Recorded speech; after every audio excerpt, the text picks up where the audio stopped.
You are never alone. You are never alone. Just reach into your heart and Allah is always there. You are never alone. You are never alone. Through sorrow and through grief, through happiness and peace, you are never alone.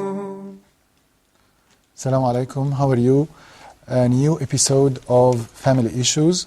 We are speaking about, as you know, as usually we say, about family relations and how to modify and develop to the utmost or the top level of quality of relations between family members. And consequently, the community's relations, the community members are going to be happy, and the units of the community, which are the families, are going to be happy, and our community is going to prosper and progress forward. First, we are on air now, let me give you our telephone numbers. They are 002 02 38 555 248 or 249, and the email of our program is familyissues@huda.tv. Today, a very important issue we want to tackle, because it's it's the basis. It's the basis of a successful family, and consequently, as I say, it's the basis for a successful community. We choose our partners, our spouses, but maybe for so many reasons, and our religion, for example, Islam, guided us to choose by so many criteria. But let me ask a question. Is there a vision? Is there a certain goal in your mind when you choose someone, when you, as a man or as a woman, I mean by the word vision, forecasting for the future.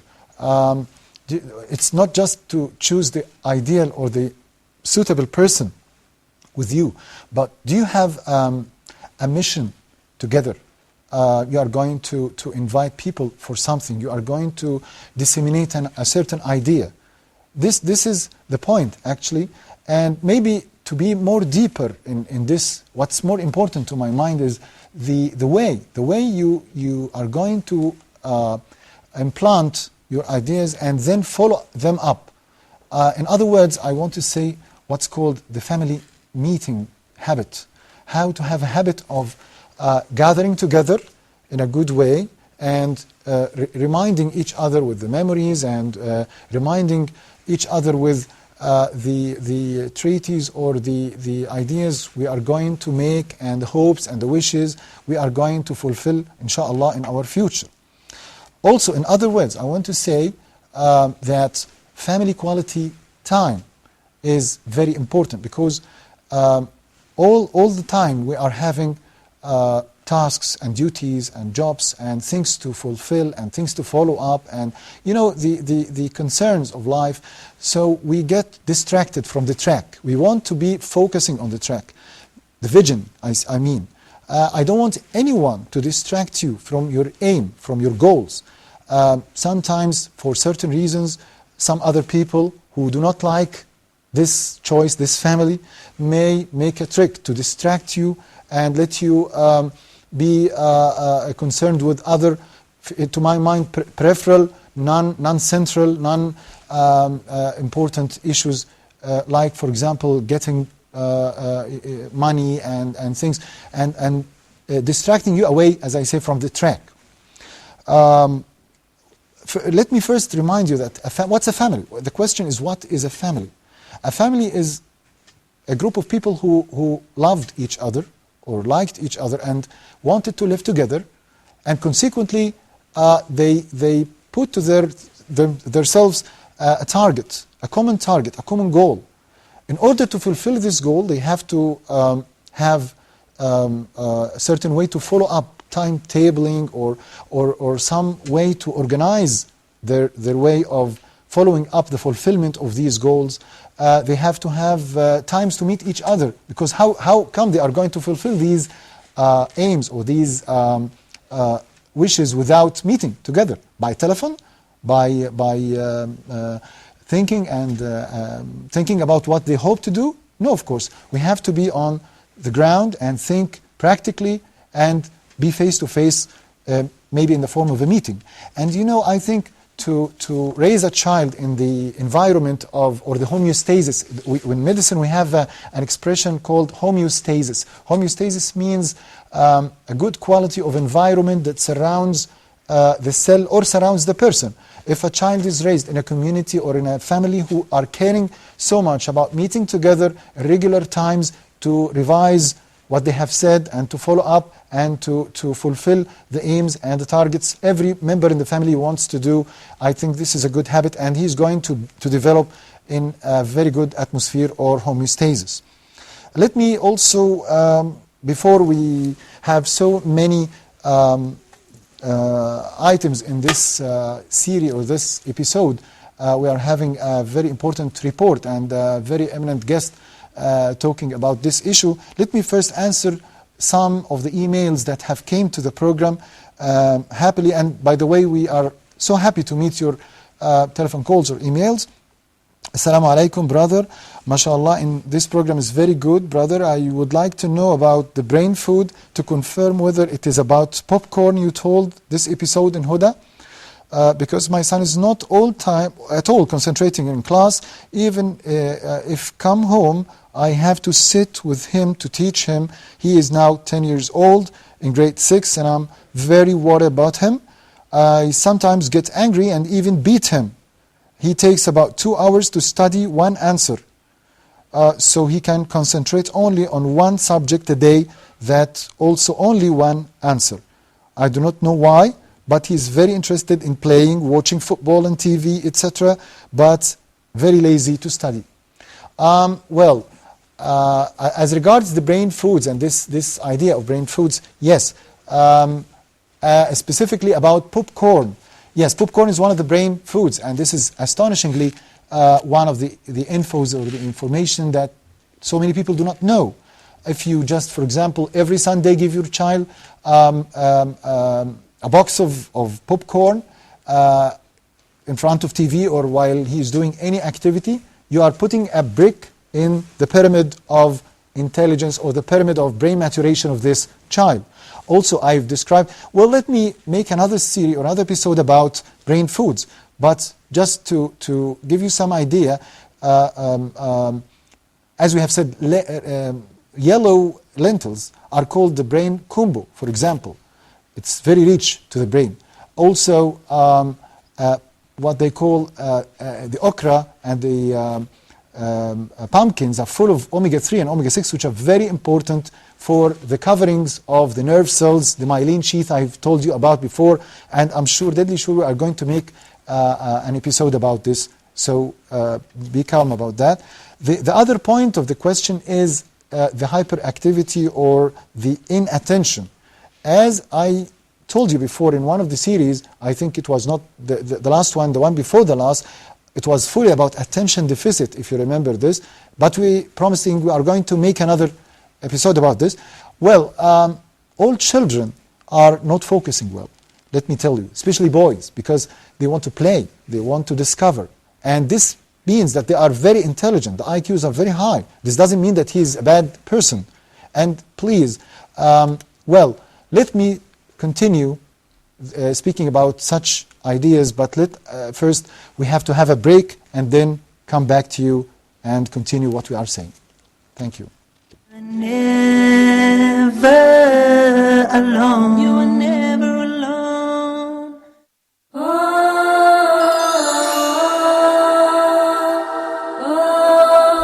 You have questions that bother you.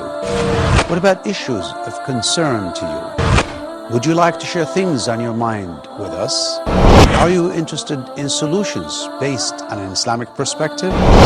Please join me live in Meet Your Advisor every Friday at 9 p.m. Mecca time, here on Huda TV.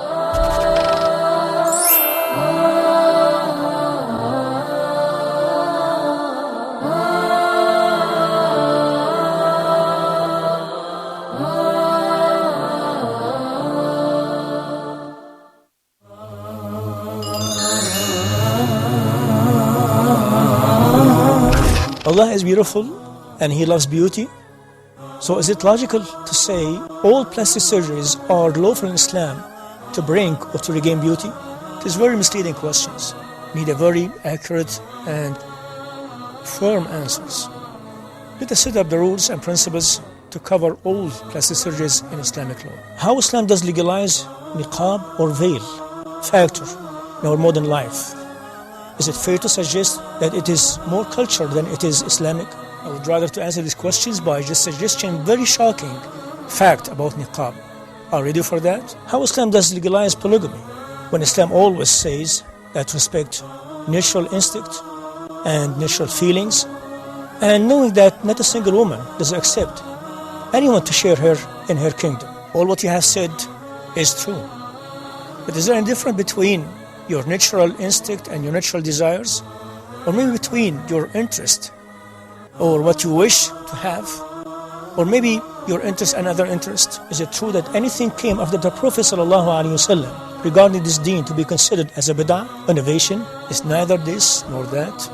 It seems very well complicated and confusing to many Muslims, especially when it comes to the saying of the Prophet ﷺ, وَكُلَّ مُحْدَثَةٍ بِدْعَةٍ, and Sayyidina Umar saying, نِعْمَةُ الْبِدْعَةُ هَذِهِ. Let us set up the very comprehensive definition of bid'ah according to Islamic law.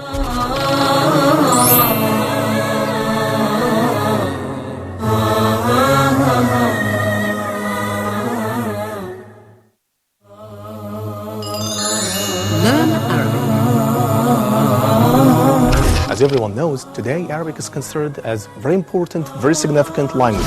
How can we produce the sound, the state of voicing, place of articulation, and manner of articulation? So in Arabic, the words which are written are pronounced. We will learn how to write and pronounce Arabic letters correctly in depth. Explanation via board and presentation with many other important factors. And we have today more than 300 million people speak Arabic language. Not only in the Middle East, but you can find a lot of people speak Arabic language in Asia, Europe, North America, and in South America. What are you waiting for? Grab your notebook and pencil and stay tuned for Learn Arabic at Huda TV. You are never alone. You are never alone. Welcome back, Family Issues, and we are speaking about family dynamics, harmony, which leads to family meetings, which leads to fulfillment of what's called good family vision. You know, the reason for this episode was a story told to me by a friend of mine who is the guest today with me about a very nice idea he made to collect and to gather the members of his family, because he thought for a while that they are separating and everyone is going away from each other. So let me first welcome my friend Dr. Yahya. Yes. You are working in the field of pharmaceuticals, and I think you are studying marketing and doing MBA in the field of marketing or so? Yes. Thank you for hosting me again. You're more than welcome. We've met together, you remember, in Family Issues. Yes. First, let me, Dr. Yahya, or let me say Yahya freely. Please. What's this?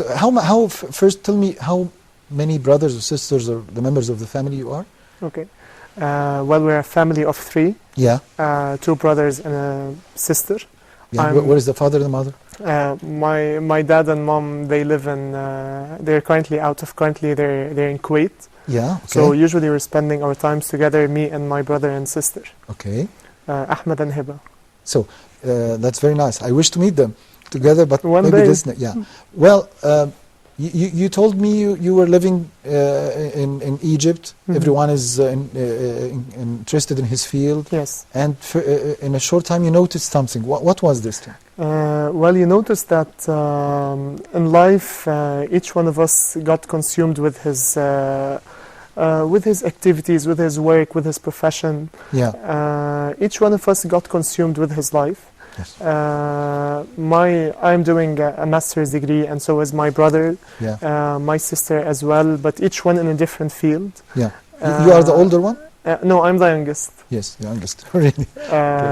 We are living, by time, I felt like we live in the same home, yet we're not living in the same home. By what do you mean? This? What I mean is we're living in the same place physically, Okay, but emotionally we're not connecting as much as we should. very nice. We're not communicating. Yeah, What's happening is that each one of us is going to his work, and then me, for example, I work in the morning and in the evening. So usually I would just come back to home to eat, and then I'd go back to work again, and then I would sleep at night, and then the days would go on. when you eat at home, you eat with your... No, usually alone? our times collapse. My Nice. brother and sister, they're working, for example, till my sister works till 4 p.m. Oh. and my brother works till 7. So timetables are contradicting. Exactly. Okay. We have some kind of hectic life scheme. Yeah. My sister, she would come, and then she would finish up her. She would come back from work, and then she would sit. But usually, we did not meet as much as we should do, or communicate as much Yeah. as we So you should. notice that the quality of time is not good. Yes, exactly. So we were living, but then we're not communicating enough. Yeah. So I felt like each one of us is being clasped or grasped into a world of his own. There is no some kind of shared goals between us, one another. Well, let me stop at this point, because I think you're going to tell me what you have done exactly. Yes. But let us first see this report about family vision and come back. Please do. Okay, please. You are never alone. You are never alone. How often do you gather together with your family? Every day. Every day you must gather on lunch. Nearly every day. And as I'm over 75, so I have a lot of time. Yeah. So I'm not nearly working, so I meet my family. I would say once or twice a week I see my family. I often gather with my family almost every day. If you mean I'm married, and with my small family, I would say with my wife, every day I guess we meet by the end of my work, talk a little bit, maybe watch some TV. So very much every day. If you mean my big family, as I live abroad, I think I come once a year, very much. Do you cooperate together? Yes.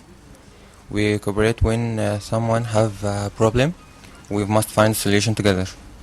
So I find it important to cooperate as it affects your decision. You are comfortable when you have your decision as someone supports you or your family supports you. Yes, of course. Yes, we do. No, we don't cooperate together, but we help each other if we have some problems, or if I do have to do something for my mom and dad, or if they have to do something for me, then we help each other. Very much. I lived abroad for about 10 years, 11 years now. By nature, I do everything myself, and as well I lost my mother about 20 years ago. So that's why I very much cooperate with my wife, do a lot of things together. As well, it depends if I'm a little bit tired or not, but most of the time we cooperate together. How important is cooperation in family? I think it's very important, because if you don't cooperate with the family, you are lonely, you know. And in these times, people are not getting together, so you have to get together with your family. It's much better. It is important because it makes that we see each other, and that we stick together and help each other. So yeah, I would say it's important. I think it's very important because whoever she is at the moment, she is staying home, but the fact that I help her to do a lot of things makes it a little bit more like family, and we cooperate very much, and I think it's very important for both of us to do things together. You are never alone. You are never alone. To tell you the truth, I'm not satisfied about some of the opinions I've heard in the report, specifically that one guy who said, I see my family once or twice a week. Maybe, I don't know, maybe it's the working conditions or something, but anyway, this is not a good frequency, to my mind, to build a good family or to connect the relations, but who knows, maybe the situation is difficult.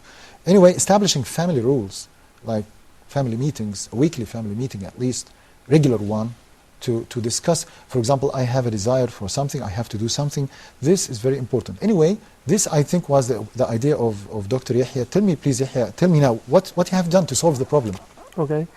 Well, when it hit me that we're not communicating enough, I just woke up one day and this was basically the idea that hit my mind. I called my brother and sister, they were at work, and then I asked them that we have a family meeting on Friday. The next Friday. The next Friday, yes. So they were like, about what? That was the question. Yeah, about what? Spontaneously. And I was like, we need to communicate about certain things, and I just need you to put this in your schedule that we're going to meet at from 10 to, first I set a meeting and then it didn't fit my sister because she had work then, and then we changed it into Friday from 10 to 12. Okay. So that day specifically at almost when we were just about to start a meeting, my brother, he had a call. Yeah. No, first we started Discussing. speaking first, yes, Yeah. and I was like telling them that each one of us is being drawn away from one another and we're not spending enough time. And usually I started describing what I study, something called the time matrix. Time matrix. Yes, okay. Basically it divides time into 4 quadrants, and it tells people that there are things that are urgent and important, and there are those that are not urgent and not important. Like ABCs, for example. Exactly. Urgent, priorities. important, urgent, not important, important, urgent, not important, not urgent. Important, urgent. Okay. So usually people start. So usually when you divide your time this way, you start prioritizing your things. Okay. So what I was telling them is that when we leave family time to be the last thing on our mind, then usually we do not spend any time. It's going to be lost. Exactly. When you do not plan something ahead of time, usually you do not find time for it. Yeah. Even though you might have free time during the week, but then because you didn't plan it ahead of it, then you don't do it at all. So I started explaining to them that we need to put the family time into the important quadrant of our time, so that we take it seriously and that we do not. And they agreed about this? Yes, first of all, they told me, okay, and what's your concept and so on. I started telling them what I think, what an ideal family is, and I started asking each one of us to share what's his idea of an ideal family, so that we can all be the ideal families for one another. We started agreeing, for example, that we want to have some quality family time. Did you make a certain atmosphere while you are meeting? I mean, you ate something, you drank something? No, we didn't eat anything. We just sat over the table. Why didn't you do this in order to make it honestly full of fun? Honestly, I was taking the meeting very seriously. Yeah. Because even my sister, she told me this is not one of the formal meetings you have in your work. Meeting. Yes, because they felt I was taking it too formally, but I thought that the first meeting, because we were setting the rules and I wanted them to understand that this is something important and so on. So that's why I was wearing the formal look. But away from putting the rules and these principles, didn't you discuss any items about a problem, for example, that facing Yahya or his sister or something? Yes, what I was basically proposing is that we need to share more what's happening in each one of ours lives, so that we can feel connected. We can feel like I'm sorry to interrupt you, but you have said the word you're proposing, and this reminded me that you are really proposing. I heard this from you, that you are in the next few days, inshallah, or next few weeks, you are going to propose. Hopefully, inshallah. Are you going to fulfill the same way of meetings afterwards in your marital life, or you are thinking this is too late? I mean, the culture of meeting. I definitely hope that when I am part of a relationship, I definitely do hope that I would put these cultures of a family inside of my family. I definitely do hope so. It's just that a lot of times we know the concepts very well, but when it comes to implementation, it's a lot harder. For example, when I was watching the report, a lot of people say it's very important to spend family time together. It's very important that I see my family every day throughout the whole week. But then the question is, do you really spend time with the family, or are you just being together in the same place, but and not opening the TV, communicate. for example. Exactly. Yeah. Watching TV with the family usually is the easiest thing that we can do together. Yes. But it involves no communication whatsoever between the parties. Yeah. So this is what my family so you was don't going agree through. with opening the TV in the background while we are speaking as family members? No, I prefer, maybe just if there's some light music or anything, but I prefer that the families have enough time to communicate. Yeah. But just like I was saying a couple of minutes ago, we were living in the same house, but we're not living really together in the same house. Yeah. I probably shared more of my things with my colleagues at work and with my friends more than my family, even though I live with my family in the same home. Yeah. So basically, this is what I proposed to them. We proposed that each one of us should make others experience what he enjoys. For Yeah. example, we decided that the Fridays will be the family time together. Yeah. And that each one of us will be responsible for a certain Friday where he would He's take going to the be the family. leader, for example? Yes, he would lead the Responsible, day yeah. and make the rest of the family experience what he enjoys from his perspective.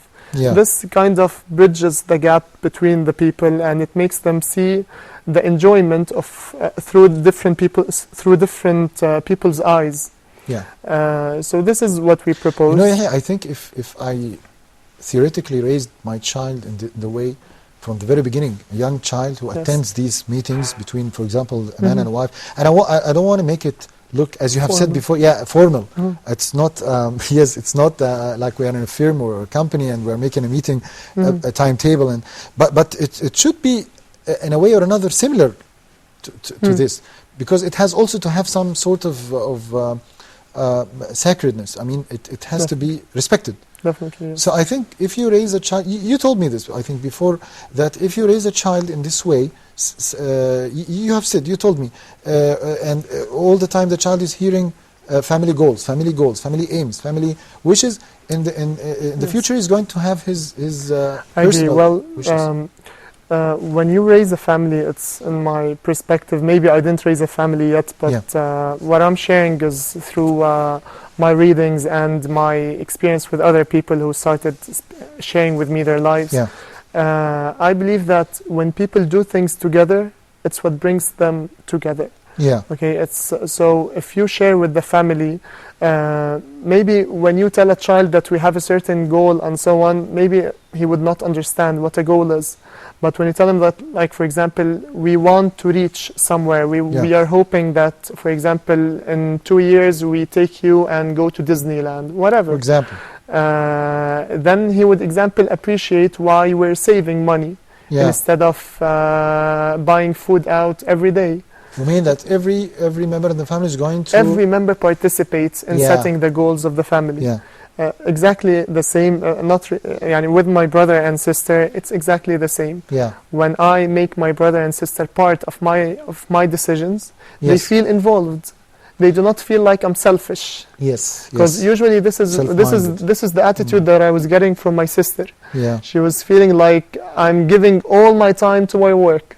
And I'm not giving I'm not giving any time to them. Let me ask you, by the way. She was this is your sister. What about your future wife? Mm-hmm. Because nowadays we are facing a problem. All the time Yes. we see females or wives.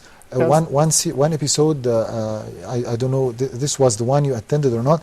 A wife called us and said, from Australia, she said, I cannot meet my husband. Yes. He's all the time outside. So I think this idea of family meeting is going to be admired by at least wives.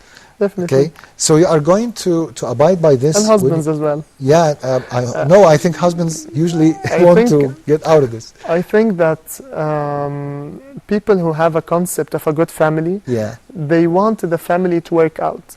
Yeah. And when you enjoy the passion of sharing something between people and communicating and learning together and going through different things together, then you realize how valuable it is to share things in life.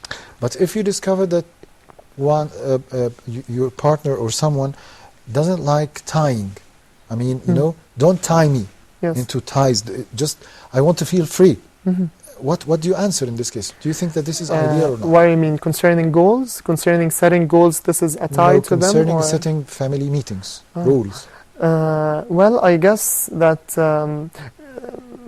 one of the Some one people of, are like this, want I to agree, fly. I They don't agree. want to sit and one know of what one of the items. main items that we discussed throughout the meeting was how to conquer the chaos in your life. Yeah.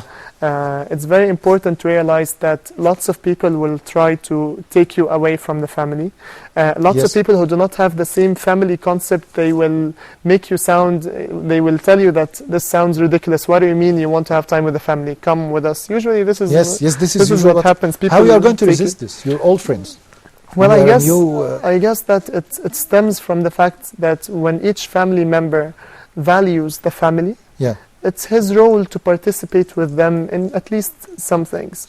Why do people leave the family and go and want to spend time with their friends? Because they are not comfortable inside.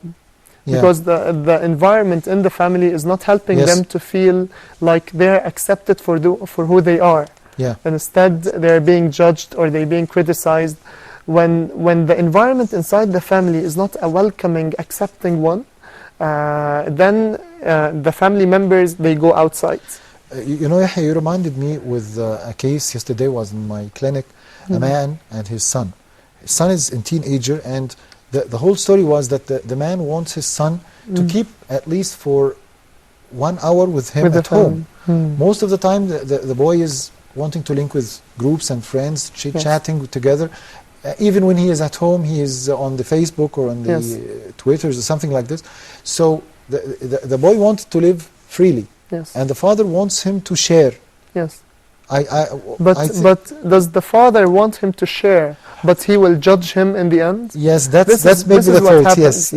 If I ask my son to share and then I tell him you're wrong, and I am taking the parental role instead of being a friend of his, to influence him then by the way of no, meetings. I don't want to share with you what kind of information that I have. I instead want to judge it with others who would accept it and who would guide me without making me feel like I am the bad one or I take bad decisions in my life and so on. So I guess the advice to the parent would be your child will automatically start sharing with you when he feels like you accept him for who he is. Parents usually take the role of guidance, and in this they take the authoritarian role. Like, listen to me, I know better than you. This is not good. Of course. It's always better to explore with the son or with the family solutions and making the child Okay, there is a question that affects this whole story.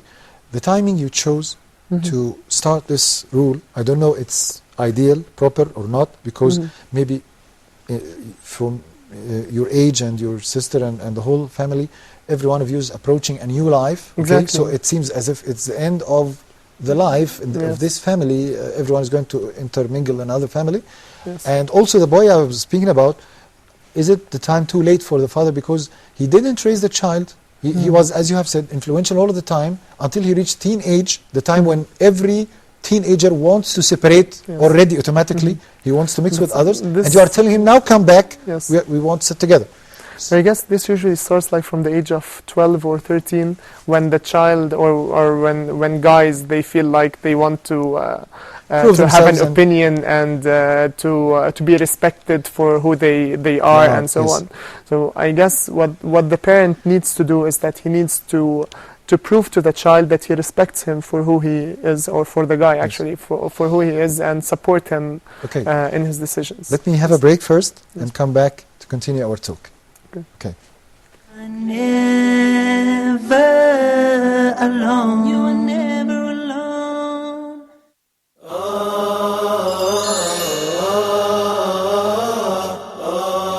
Why righteous companions? It is Islam that given us the sense of dignity. I love all of them in a way that you cannot imagine. That Umar ibn al-Khattab radiallahu anhu would say something and the Quran would come down matching what he said. والسابقون الأولون من المهاجرين والأنصار والذين اتبعوهم بإحسان رضي الله عنهم ورضوا عنه. Just compare what you did for Islam with just one of them.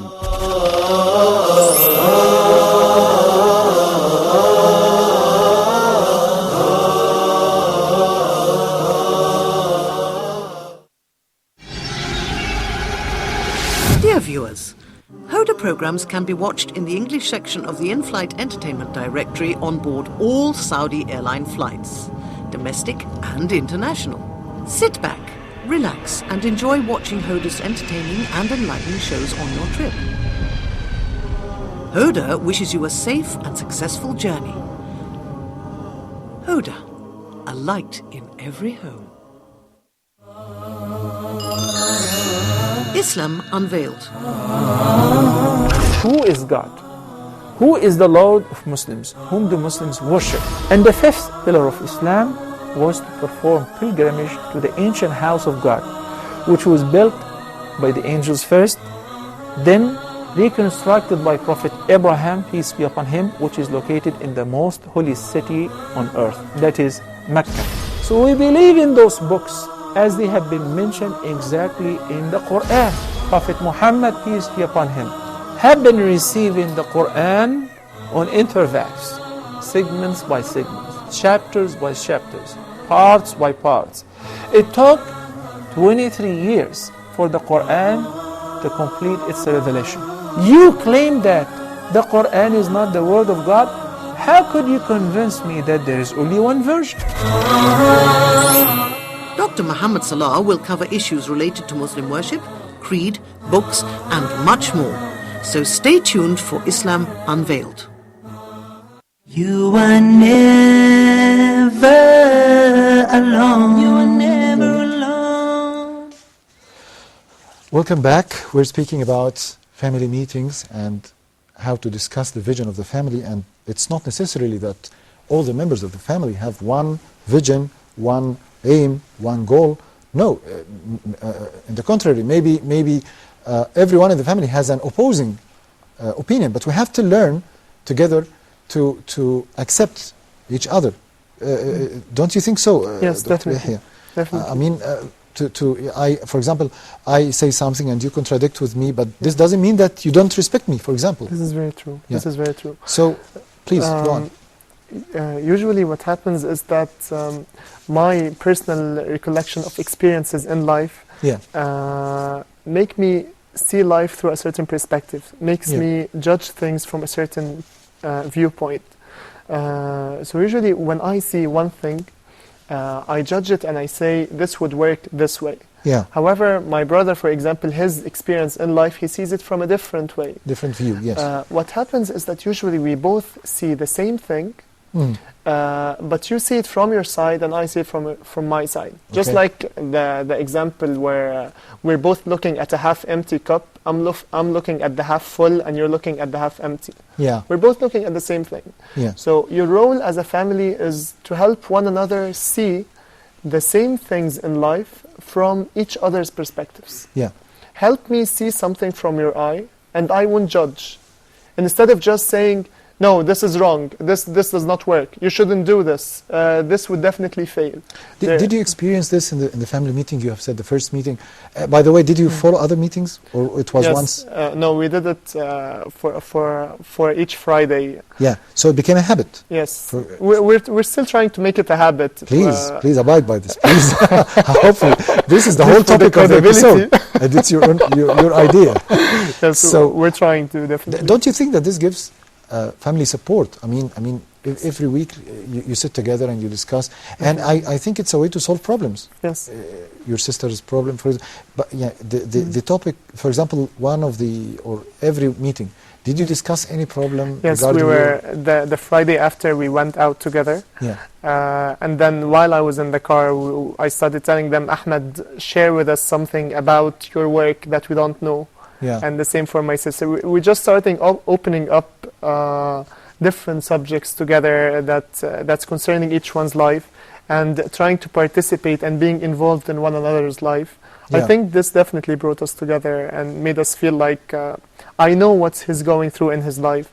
And when you know the kinds of, for example, difficulties and troubles that each one of the family members is going through, you kind of become more appreciating, and you kind of become more flexible with that person. Because, for example, when I learned that my brother he's facing some difficulties in his work, Yeah. I kind of felt, no, You sympathize with him. I sympathize, exactly. Yes. So I guess this is the value of communication. It brings your life into my eyes and mine's into yours. That's very nice similarization. But tell me, as a wife and as a husband,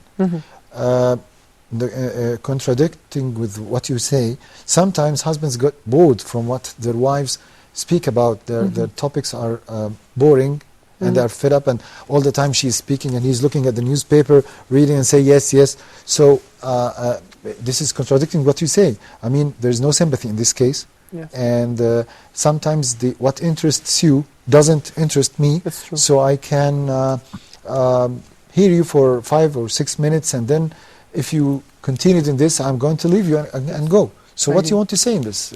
What's the rule in this case? I think it's exactly the same problem. You are trying to share to me something that's of interest to you, Okay. but I don't want to see it from your eyes. Yeah. So I'm judging it from mine. It's boring. I don't want to hear this.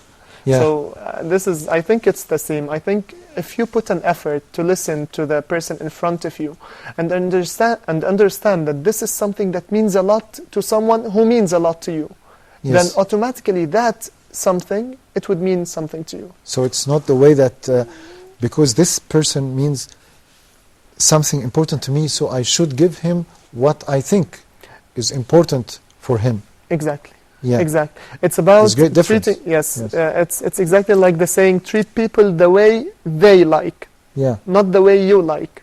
Yes. So Yes. when you treat people the way they like, when you, for example, appreciate the interest of your partner, of your brother, of your sister, from his perspective, then it kind of brings you two together. I think this is why God created difference in the first place. Yeah. Differences between people, when you come to appreciate diversity and the differences between people groups, Yeah. then you come to grow more from the inside. You Yeah. come to appreciate life more, because at that moment you're seeing something you didn't see from your own perspective before. Okay. Let me, by the way, ask you. If there is a family fight, for example, between two of the members of the family, you and, I hope not this happens, between you and Ahmed, for example. Okay. Is this going to let someone of you, well, I'm not going to attend this meeting this week, please, I'm sorry. I'm not going to attend it. No. So a breakage is going to happen in this habit. Well, I guess that in families, the bonding is so strong Yeah. that the little differences between us, the little struggles, the little problems between us, usually we should approach these problems with an attitude of making up, rather than an attitude of making things grow bigger. And I just had a fight with my brother yesterday. Really? It does not. By Yes, the way, yes. I'm not perfect, but we had Everyone a is- struggle yesterday. By the way, do you believe But that there is a perfect family? Or it's a I myth, believe- just a myth?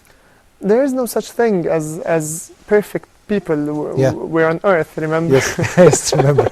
Not in paradise. Yes, but I guess that my brother, I value him very much, and I would forgive him for anything in the world that he would do. Yeah. So even though we had our differences, I would still laugh in his face the next day. I usually do not hold grudges against my family members That's because they mean a lot to me. Well, do you believe that maybe sometimes when the family fights may grow up to the degree that you have to go, for example, to a doctor for what's called Family therapy or strategic family therapy or something like this? Or you don't believe in this culture? No, I do believe in this. I believe that sometimes communication becomes very difficult between two people.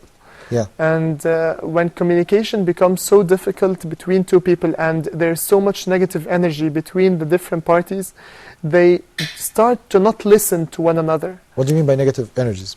When, for example, several problems happen between me and you, Yeah. and I do not feel like we're solving these problems in a way that we are both being happy out of the solution that we came up with, negative energy starts to build up.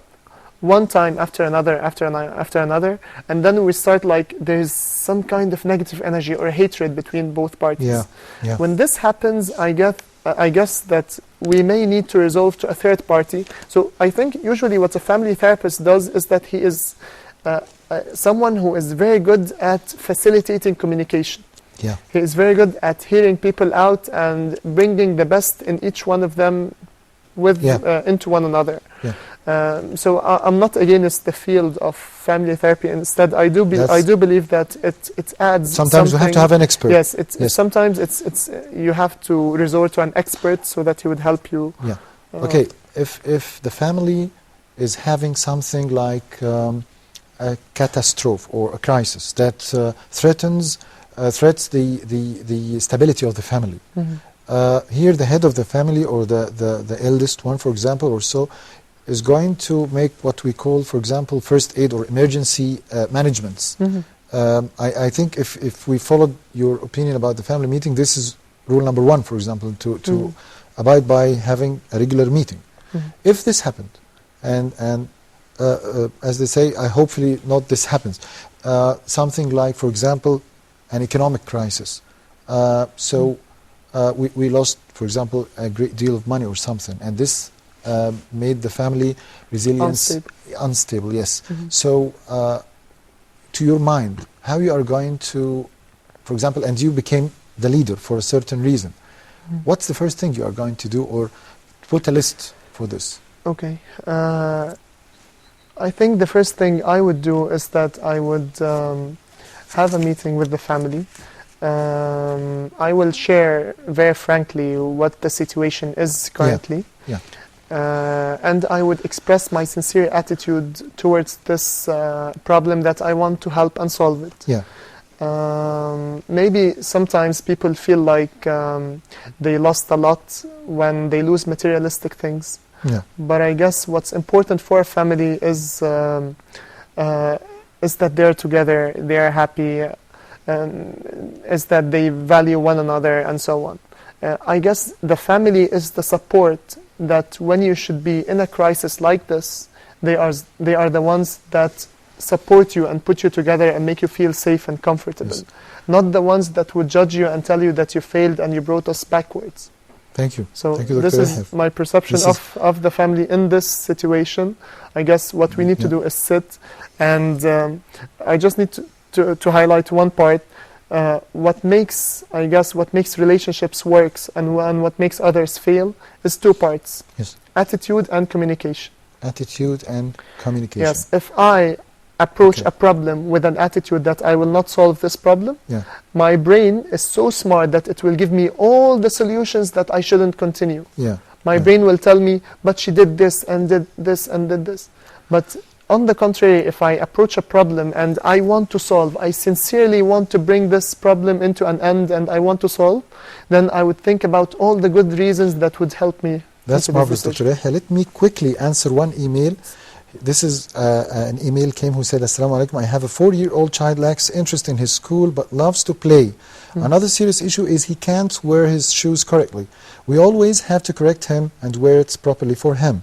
We need your advice about this situation. Well, let me say that a child with 4 years old is starting to build himself in the milestones of growth and development, so he is experiencing himself. And when he finds himself, for example, doing something very trifle and people encourage him, I mean the parents and the sibs, he's going to be encouraged and he's going to feel that he fulfilled something and this is a brick and so on. So he's going to reach the targets you want. Another email says that my 3 years old daughter sucks her thumb. I fear that it may affect her IQ. No relation between IQ and sucking the thumb. It's a psychological stage said by Freud that there is an oral stage that the child satisfies himself by putting his thumb or anything in his mouth. It's about 3 years, up to 3 years old, and then he's going to leave it. If you didn't, tell him to stop it. But if you did, he's going to continue. This is the rule. Anyway, let me thank you very much, Dr. Yahya, because you shared and you contributed very much, starting from the idea of the episode up to these nice ideas and this nice solution at the end. If there is a quarrel or a fight between family members, really glad that we have met, and I want to take a promise from you that we are going to have you again in so many. I know you are a good idea maker because you all times tell me ideas about the family, and this makes me think that in the future you're going to make a very promising family. So thank you very much again. It's always a pleasure to join you. It's my own pleasure and honor. And it's also my pleasure to be heard and accepted by our viewers in this episode. So hopefully we meet in the next episode and have another issue from our family issues. So see you next week, inshallah, in family issues. Thank you. You are never alone. You are never alone. Through sorrow and through grief, through happiness and peace, you are never alone. So now, as you long for your past, prepare for your future, but knowing nothing's gonna last. You see, this life is but a road, a straight and narrow path to our final abode. So travel well, O Muslim, and paradise will be your home. And always remember that you are never alone.